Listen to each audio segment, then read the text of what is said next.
In part 3 of this series, I explained how L. Ron Hubbard, the founder of Scientology, invented the Scientology bad guy, the suppressive person, and how this was done to not only explain away Scientology's failure to universally produce results, but also to vilify anyone who didn't want to do Scientology or who said it didn't work. I want to elaborate more on this now and talk about how the Church of Scientology is actually like opposite world. Its policies, methods, and history are filled with contradictions and conflict. Unable to reconcile these things or even fess up to earlier wrongdoings, the Church has chosen to take the most authoritarian road possible.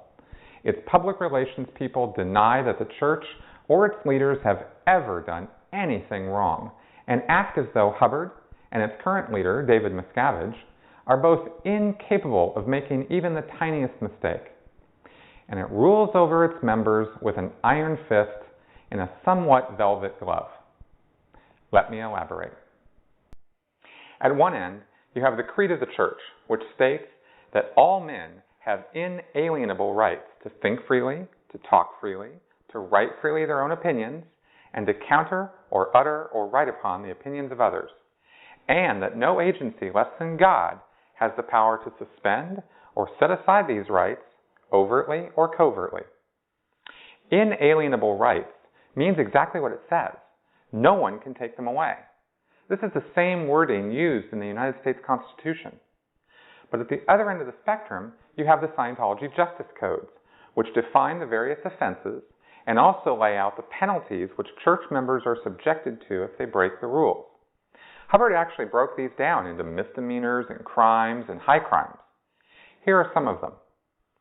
Spreading destructive rumors about senior Scientologists, causing severe and disreputable disturbances resulting in disrepute, holding Scientology materials or policies up to ridicule, contempt, or scorn, testifying or giving data against Scientology falsely or in generalities or without personal knowledge of the matters to which one testifies, public disavowal of Scientology or Scientologists in good standing with Scientology organizations, public statements against Scientology or Scientologists, but not to committees of evidence duly convened, testifying hostilely before state or public inquiries into Scientology to suppress it.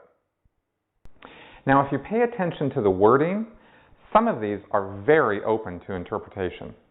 I mean, what does causing severe and disreputable disturbances resulting in disrepute even mean? Well, it could mean anything at all. And I've only listed a few here. There are pages and pages of these justice codes, many of them just as vaguely worded. There is one thing that is not vague about any of this. If you dare to openly voice disagreements with the Church's management or its policies, you are going to be expelled. If a Scientologist is caught even looking at anything anti-Scientology on the internet or in a book or magazine, he risks being declared a suppressive person, which will result in his immediate disconnection from all other Scientologists, even his children, his parents, or his spouse. It has happened time and time again. In this church, freedom of speech is practiced only so long as you don't try to direct that freedom towards the church itself. Now, I know that Scientology is not the only religion to have expelled members because they express disagreements. This is nothing new in the history of religion. But what I'm trying to point out here is that Scientology is not like any other religion. Just ask a Scientologist. They'll tell you that Scientology is not a belief system and it does not require faith. It is an applied religious philosophy, a codified series of exact actions and procedures that, when used, are supposed to bring about personal spiritual freedom in anyone, regardless of their religious beliefs. The actual procedures they use and the theory behind those procedures are all based on ultimate truths that L. Ron Hubbard supposedly researched and wrote down in his books or talked about in his lectures. And those truths are supposed to be universal and on the same order as natural laws, laws like gravity. For example, very early in Scientology's development, Hubbard wrote that communication is the key component of life itself. In fact, he went so far as to say that through communication, any problem at all could eventually be resolved if both parties would just stay in there and keep trying. I happen to strongly agree with this principle. It's why I'm making this video series. Now, it's somewhat surprising that after discovering this principle that communication is the universal solvent, Hubbard would then turn around and write policies that require expelling someone for communicating their disagreements or upsets with Scientology or its management. Or maybe it isn't surprising at all. Under the current church leadership, the church finds it more convenient to simply kick the troublemaker out and then take measures to ensure that he can't talk to anyone in the church ever again.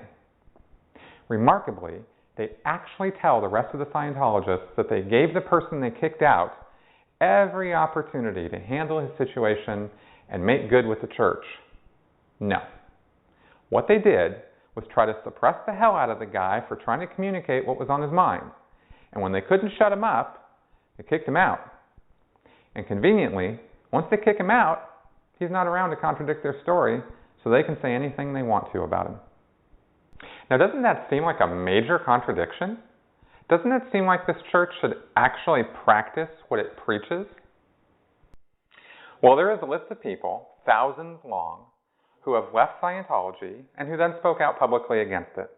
Almost everyone on that list was unable to have their claims or problems impartially listened to when they were still active members. Many had no desire to be expelled and did not want to leave the church at all. Instead of listening and seeing if any of these thousands of people had any valid points to make, the church's response is to call them names and say they're lying. Names like bitter apostate, sex pervert, unrepentant liar, and self-proclaimed psychotic, to name a few. This is sort of the liar, liar, pants on fire approach, and doesn't hold any water logically. But that's pretty much the best the church has to offer these days when it comes to countering the valid claims of critics and whistleblowers.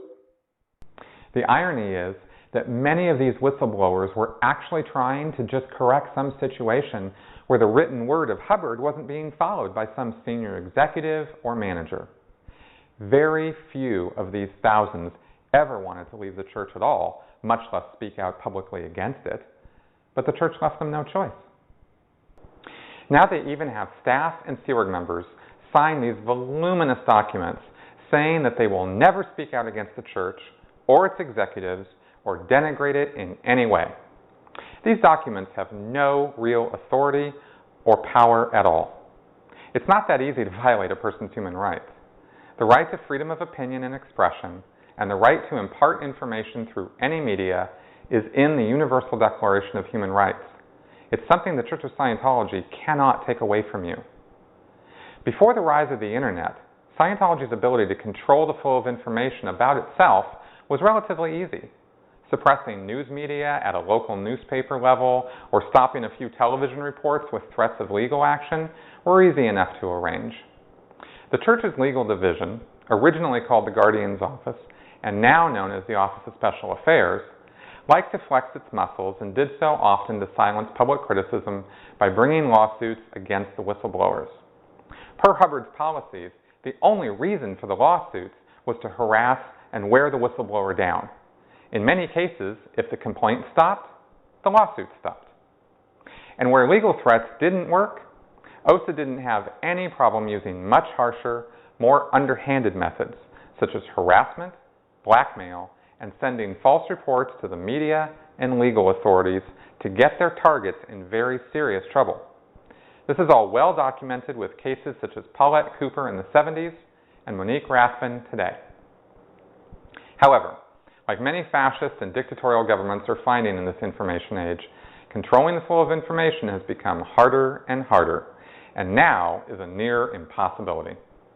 So it's no coincidence that since the 1990s, Scientology's membership has been steadily decreasing.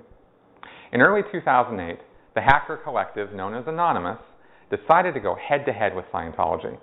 Almost overnight, the abuses and actual crimes being perpetrated by the Office of Special Affairs and the Church's management were suddenly known the world over. Information exploded all over the blogosphere, and Scientology's public image went from a mysterious and somewhat kooky fringe religion to something that was actually dangerous and was ripping apart families.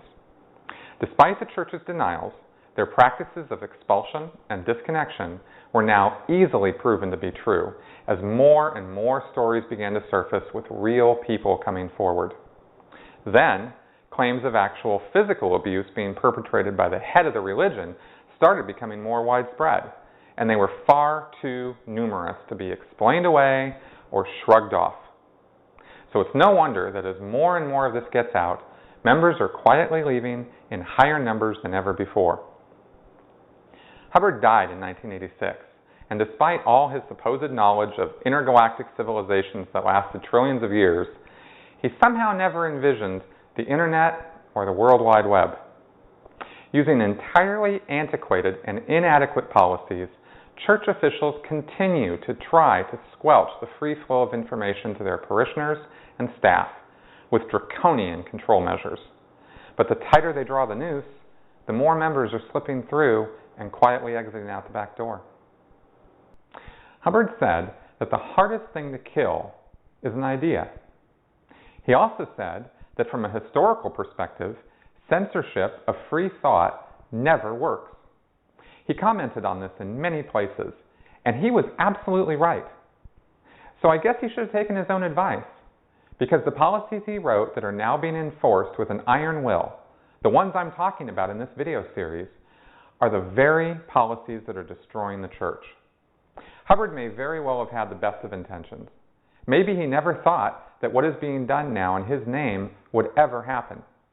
We won't ever know for sure because he's not around to ask. And the person who took over for Hubbard, David Miscavige, refuses to answer any questions from the media or even be deposed in a court of law about his intentions and activities. The cold, hard truth with the Church of Scientology is that people's lives are being ruined, their reputations destroyed, and families ripped apart, all in the name of bringing the ultimate truth and spiritual freedom to everyone. To that, I say the end does not justify the means, now or ever. Thank you for watching.